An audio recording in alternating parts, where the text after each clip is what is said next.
Avant de commencer, dites-nous en commentaire quelle heure il est et d'où vous nous regardez. Commençons. Je dois faire l'amour. Ne bouge pas. J'ai un besoin impérieux de faire l'amour, Beck. Mais je suis terrifié. Je dois faire l'amour. Ne bouge surtout pas. Les mots tremblèrent sur les lèvres de Magnolia Thornwell alors qu'elle se tenait debout dans la poussière brûlante du Wyoming, ses mains calleuses ajustant la bretelle de la chemise de travail de Beck Carroway.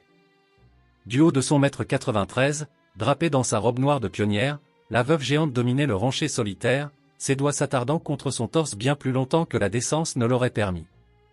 Le souffle de Beck se coupa, cet homme réservé, qui travaillait seul sur son ranch en faillite depuis 5 longues années, ne s'attendait pas à ce que la veuve du forgeron le touche ainsi, comme si elle avait désespérément besoin de lui. Les yeux sombres de Maggie brûlaient de 18 mois d'une solitude écrasante lorsqu'elle chuchota à nouveau, « J'ai besoin de faire l'amour, Beck.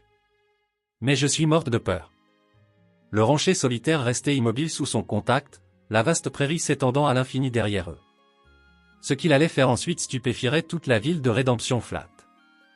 Mais cet aveu interdit de la veuve géante allait-il causer leur perte à tous les deux? Et que dissimulait le rocher solitaire derrière ce regard baissé qui lui faisait désirer la force de cette femme au lieu de la redouter? 3 mois plus tôt, Magnolia Thornwell avait cessé de pleurer. Les larmes s'étaient taries le lendemain du jour où ils avaient enterré Silas, son doux mari à la carrure colossale, écrasé sous une poutre de mine qui aurait dû tuer 3 hommes, mais n'avait emporté que lui. Elle avait passé 18 mois seule dans cette forge, martelant le fer jusqu'à ce que ses mains saignent. Car si elle s'arrêtait de bouger, si elle se permettait de ressentir, le chagrin l'aurait engloutie tout entière. Mesurant 1m93 depuis ses 14 ans, Maggie avait appris très tôt que le monde n'était pas conçu pour les femmes comme elle. Trop grande, trop forte, trop intense. Mais Silas l'avait aimée exactement telle qu'elle était, la surnommant sa magnifique montagne, et quand il mourut, elle crut que ce genre d'amour s'était éteint avec lui. Le matin où Beck Carroway franchit le seuil de sa forge changea tout, bien qu'elle ne le sût pas encore. Son cheval avait perdu un fer à 3 km de là, et il se tenait dans l'encadrement de la porte, chapeau à la main, la poussière recouvrant ses bottes usées. Du haut de son 1m70, il était plus petit que la plupart des hommes de Redemption Flat, et le deuil avait creusé des sillons autour de sa bouche, le faisant paraître plus vieux que ses 38 ans. Sa femme Sarah était morte 5 ans plus tôt. Elle s'était vidée de son sang en essayant de donner naissance à leur bébé qui n'avait jamais respiré. La ville chuchotait qu'il en avait perdu la raison par la suite. Il s'était abruti de travail sur ce ranch en faillite juste pour s'empêcher de se souvenir. Mais lorsque Beck regarda Maggie, il ne fixa pas sa clavicule comme le faisaient la plupart des hommes, ni le ciel ou ses propres pieds. Ses yeux gris rencontrèrent les siens directement, et quelque chose dans sa poitrine qui avait été gelée pendant 18 mois se fissura juste un peu. « J'ai entendu dire que vous êtes le meilleur forgeron entre ici et Cheyenne, » dit-il calmement. Sa voix était posée, respectueuse, et cela lui donna envie de pleurer pour des raisons qu'elle ne pouvait nommer. « On vous a dit vrai ?» parvint-elle à dire, essuyant ses mains tachées de suie sur son tablier de cuir. « Amenez-le ici. » Tandis qu'elle travaillait sur le sabot de son ombre, Beck parlait au cheval comme à une personne, murmurant des paroles rassurantes qui calmaient l'animal sous ses mains. La plupart des ranchers maudissaient leurs chevaux ou restaient silencieux. Cet homme parlait la tendresse comme si c'était une langue qu'il n'avait jamais oubliée, même après tout ce qu'il avait perdu. « Vous êtes doué avec lui, » dit Maggie en enfonçant le dernier clou. Les lèvres de Beck s'étirèrent en quelque chose qui ressemblait presque à un sourire. « Il est meilleure compagnie que la plupart des gens, » admit-il. Puis plus doucement, compagnie présente exclue, Mahem. Quelque chose de chaud fleurit dans la poitrine de Maggie. Dangereux et terrifiant. Elle se redressa de toute sa hauteur, s'attendant à ce qu'il recule comme le faisaient toujours les hommes quand ils se rappelaient exactement à quel point elle était grande. Beck ne bougea pas. Il leva les yeux vers elle avec ses yeux gris orageux et dit, « Tout homme qui ne peut pas voir au-delà des centimètres la femme qui tient ce marteau est un idiot, Mahem. Et on m'a traité de bien des noms, mais jamais de cela. » Sa main toucha son coude, chaude à travers sa chemise de travail, et Maggie oublia comment respirer. Personne ne la touchait plus avec désinvolture. Personne ne tendait la main vers elle comme si elle était autre chose qu'une curiosité ou un fardeau. « Ce sera $2, » chuchota-t-elle, la voix devenue rauque. Beck pressa les pièces dans sa paume, ses doigts s'attardant contre les siens d'une manière qui fit galoper son pouls sauvagement. « Je reviendrai, » promit-il. « J'ai 3 autres chevaux qui auront besoin d'être ferrés en septembre. » Septembre était dans 6 semaines. Maggie le savait. Beck le savait. Et la façon dont il la regarda avant de monter son ombre lui dit qu'il comptait déjà les jours. Elle le regarda s'éloigner à travers la prairie parsemée de sauges, sa paume brûlant encore là où il l'avait touchée.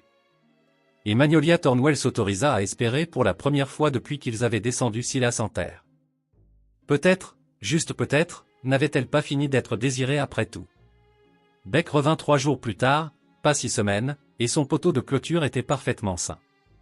Maggie le vit remonter la route poussiéreuse vers sa forge, et son cœur fit quelque chose de stupide. Il bondit comme celui d'une jeune fille, pas d'une veuve de 34 ans qui devrait être plus raisonnable. Elle essuya ses mains sur son tablier et essaya d'avoir l'air décontracté comme si elle n'avait pas pensé à ses yeux gris chaque nuit depuis son départ. Comme si elle n'avait pas rêvé de la façon dont sa voix était devenue douce quand il l'appelait Mahem. Beck mit pied à terre avec une grâce aisée, tira un poteau de clôture de son chariot, et croisa son regard avec quelque chose qui ressemblait presque à de la nervosité. « Le poteau est pourri jusqu'au cœur, dit-il.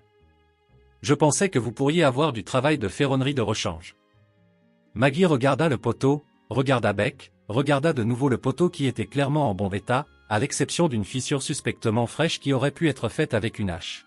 « C'est ça ?» demanda-t-elle, retenant un sourire. Les oreilles de Beck devinrent rouges. « Eh bien, presque pourri, corrigea-t-il. Je me suis dit qu'il valait mieux être prudent. » Le mensonge reposait entre eux comme un cadeau, et Maggie sentit quelque chose dans sa poitrine se déployer, chaud et terrifiant. Il avait cassé son propre poteau de clôture juste pour la revoir. « Entrez, dit-elle. Je vais voir ce que j'ai. » Les visites devinrent un rythme après cela, régulier comme un battement de cœur. Tous les quelques jours, Beck trouvait de nouvelles raisons. Une charnière cassée qui n'était pas tout à fait cassée. Un bord de roue de chariot qui avait besoin d'être renforcé. Un conseil sur une jument devenue boiteuse. Chaque fois, il restait plus longtemps, et chaque fois Maggie se surprenait à travailler plus lentement, étirant les minutes comme du caramel, réticente à le voir partir. Il parlait pendant qu'elle martelait le fer, de tout et de rien. Il lui parla de Sarah, comment la perdre elle et le bébé l'avaient vidée de l'intérieur. C'est comme si Dieu avait plongé la main à l'intérieur et avait évidé tout ce qui me rendait humain, dit Beck un soir, la voix à vif. J'ai passé 5 ans à simplement exister, à faire les mouvements. Il regarda Maggie, puis la regarda vraiment. Puis je vous ai rencontré, et je me suis souvenu de ce que cela faisait de vouloir se réveiller le matin. Le marteau de Maggie s'immobilisa. Beck, je sais que cela ne fait que quelques semaines, dit-il rapidement. Je sais que vous pensez probablement que je suis fou de venir ici avec mes urgences inventées et mes poteaux de clôture cassés. Il rit, mais c'était un rire tremblant. Peut-être que je suis fou, mais Maggie, quand je suis ici à vous regarder travailler, à vous écouter parler de ferronnerie et de votre père vous apprenant la forge et comment Silas vous apportait des fleurs sauvages, même si vous lui disiez qu'elle mourrait juste. Sa voix se brisa. Je ne me sens plus seul, et je n'ai pas ressenti cela depuis 5 ans. La forge sembla soudain trop petite, trop chaude, trop pleine de tout ce que Maggie avait eu peur de vouloir. Elle posa son marteau avec des mains qui tremblaient. Silas était un homme bon, chuchota-t-elle. Il m'aimait exactement tel que je suis. M'appelait sa magnifique montagne, et ne m'a jamais fait sentir une seule fois que j'étais de trop. Les larmes lui brûlèrent les yeux. Je ne pense pas que je trouverai cela 2 fois dans une vie, Beck.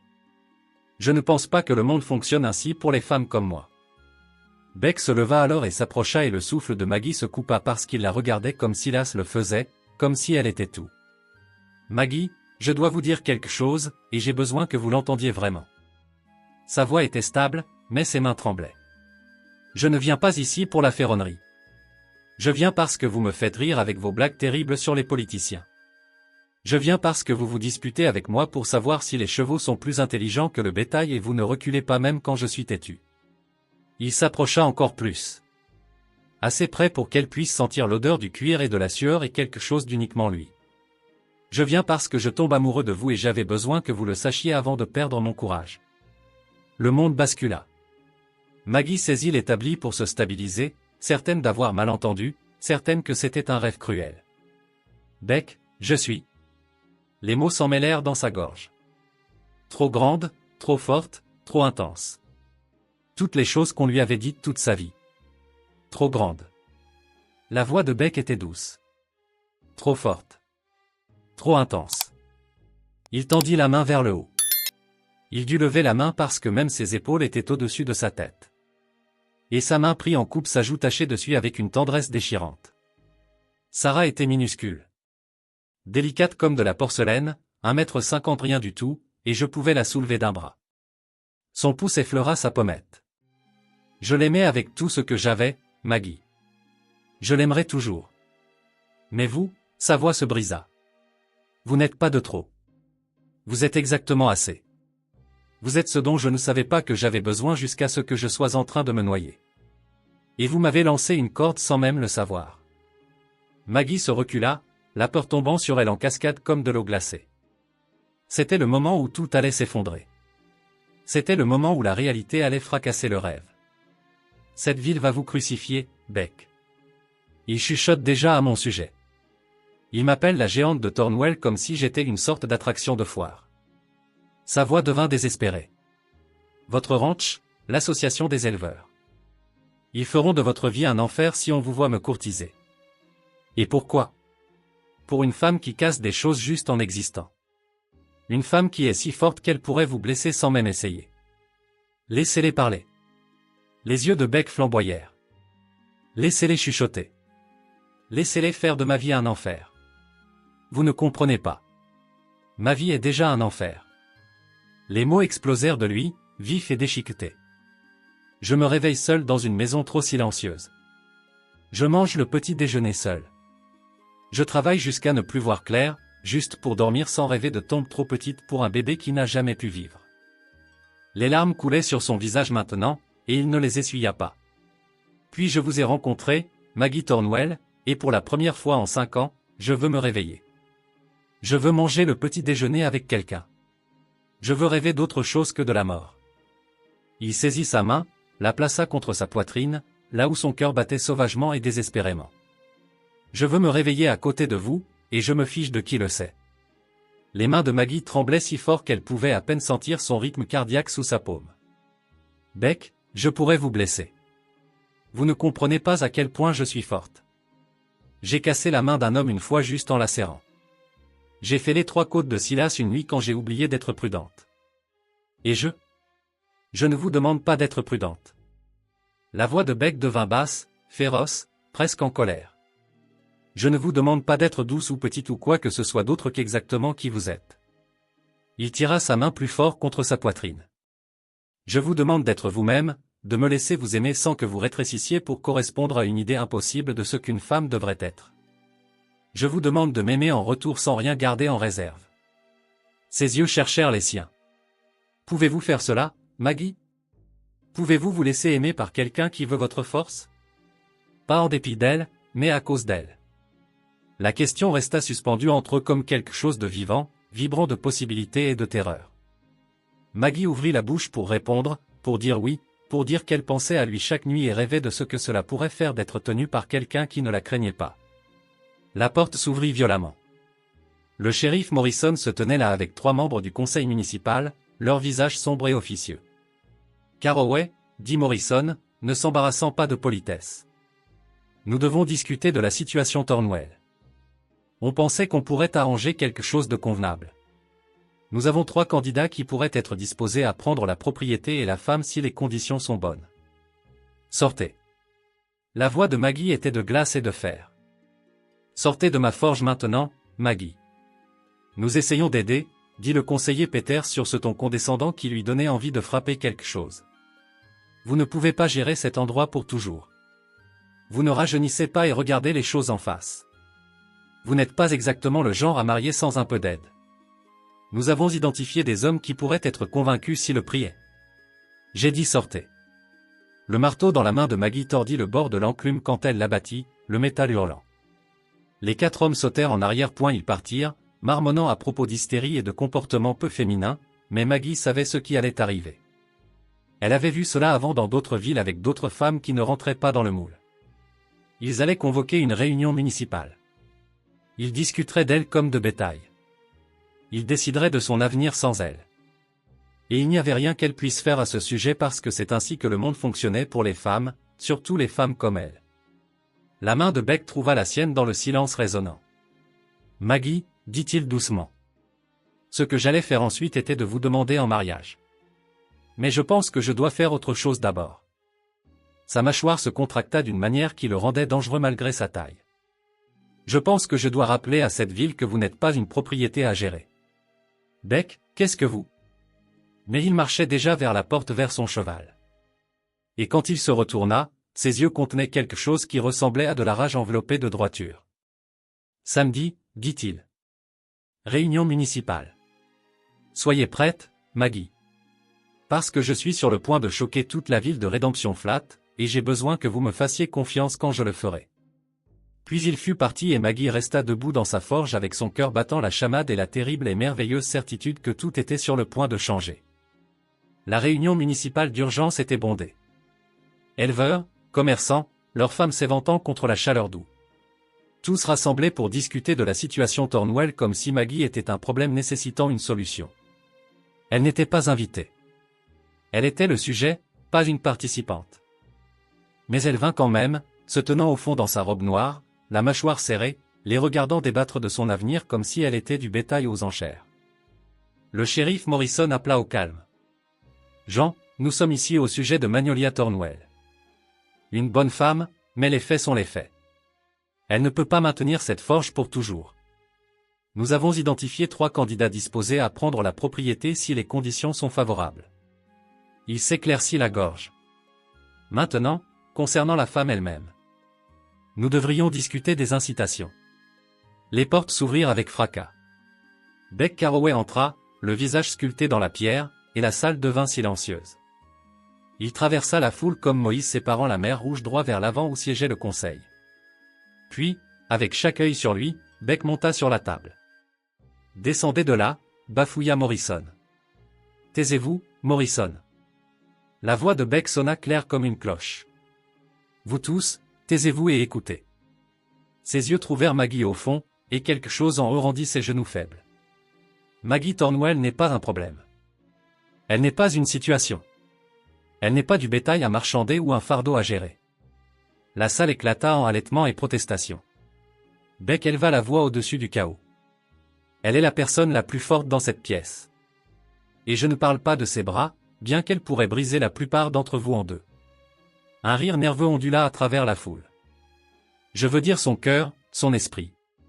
Elle a plus de dignité dans son petit doigt que tout ce conseil réuni. Il sauta de la table, la foule s'écartant alors qu'il marchait vers Maggie. Chaque œil suivi, chaque souffle fut retenu. Elle est aussi la femme que j'aime, dit Beck, sa voix portant jusqu'à chaque coin.